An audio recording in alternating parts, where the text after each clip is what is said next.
Here's what it's like to spend a weekend at the St. Regis in Deer Valley, Utah. I woke up and had breakfast at the hotel and then grabbed my skis and hit the slopes for the day. It was a beautiful day and the mountain wasn't crowded at all, so we did a ton of runs before heading to the Stein Eriksen Lodge to have lunch.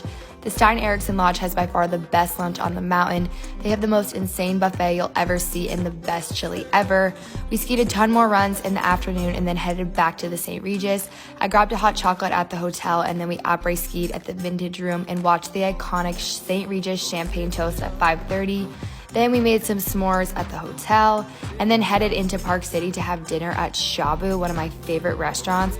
We got the Wagyu hot rock, the hamachi jalapeno, and the lamb lollipops. The next morning I woke up and worked out, got breakfast at the hotel, and then hit the slopes again. It was a perfect day. We skied all morning and then we skied into the Montage to have lunch. The Montage is another one of my favorite hotels in Deer Valley. I had this amazing matcha latte and some berries, and then we skied a few more runs and then came back to the Montage to the Veuve Clicquot yurt to après ski. Then we headed to Main Street to the famous No Name Saloon to watch the Super Bowl.